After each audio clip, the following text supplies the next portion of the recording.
Okay, let's talk about working in Germany and specifically about job interviews. The way companies handle a job interview are different from company to company. There will be different procedures.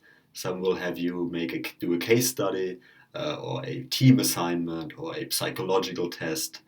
So there is really no one way of how any company uh, does their job interview. It will differ from company to company and also, of course, from position to position. So a marketing person will have a different interview than a developer who will, of course, be put through a test with a developer challenge. So I will focus on the most common denominators and the most basic parts of the job interview for now, so that it covers the broadest audience and gets the most basic insights to people.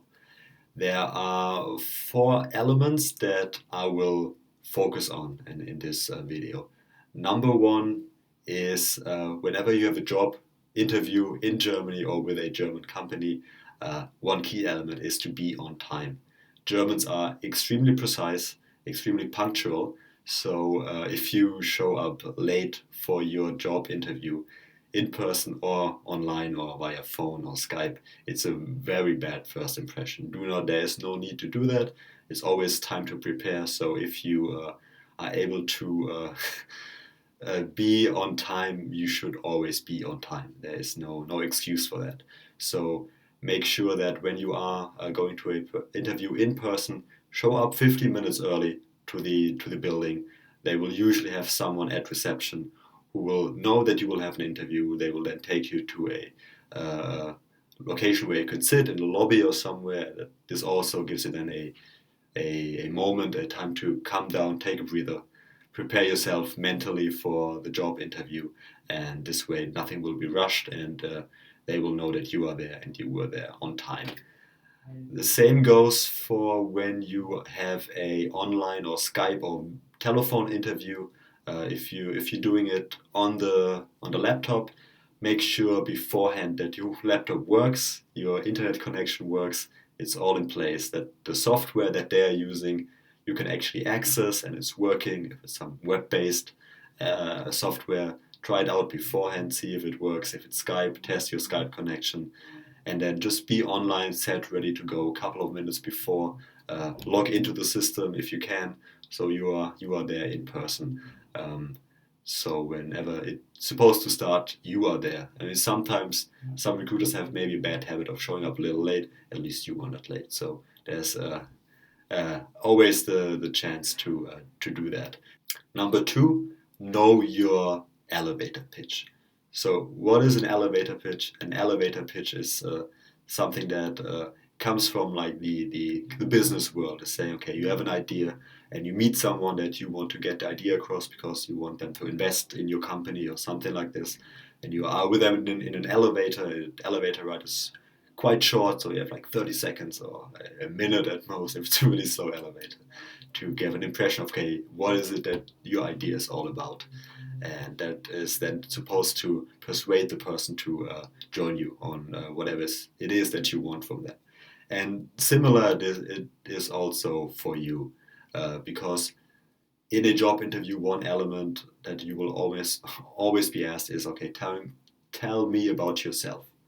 And then you should have a nice, clear structure that will take the interviewer from the beginning to the end and understand, okay, what was this your personal progression through your career to the point that you are here right now and you are applying for this company. So start with a little basic information. You don't have to talk about what you did in high school and stuff like this. It's just like why you studied what you studied, what were your achievements, maybe internships, your first career choices, why those companies, what you learned, why you decided to move on, and things like this. So it should be a clear structure chronologically, so you can follow so people can follow when you are talking to them, and it is easy to understand. Much like a CV, it should be always about clarity and structure when you talk to people, especially in Germany. Structure is kind of a big thing here. So have a not completely learned by heart essay about yourself when you get asked a question, but have the main points in mind, what you want to cover, what you achieved, what your challenges were, how you overcame them, and why you are at the position you're now in your life. And that then also ties into then, okay, why do I apply for this company? So this will give the interviewer a good impression of, okay, you are a structured thinker and you can convey information in a nice, structured, and clear and concise way. Number three, know the company. This doesn't mean that you have to learn everything by heart, all the revenue numbers of the last 15 years, but you should have a basic idea of what the company does, what the products are, uh, maybe some metrics, even though like it should. No good recruiter will ever ask you, okay, how many people work for us? But you should have a basic feeling for the company. What are they doing right now? What are the challenges? And also try to think of them in context of the real world. Like, what do you see the company being challenged by in the future, or where do you see opportunity? And maybe not always for the company, maybe just for your position in general. How does the function that you are applying for, what challenges are there in the future within the context of the company, within the context of the industry? So always have a feeling, okay, this is where they're headed, this is the function within the company, they are facing these challenges, this means they trickle down to the function, which then has to cope with them.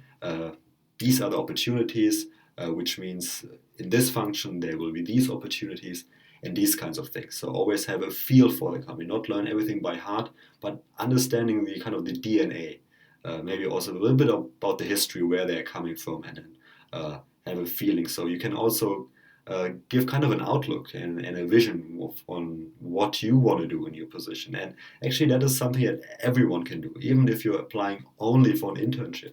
This is always something you can do. You can always sell people on your vision, on what you want to do with something. This is always something nice to hear. Anyone who is interviewing people would love to hear something more vision based and enthusiastic and positive about what they want to do with a position once they get the position. So always have the macro environment of the company and the company itself and the function in mind when preparing for the interview, and then try to connect them and try to paint a compelling picture and tell a story about how you fit in there and where this should be going with you in the company.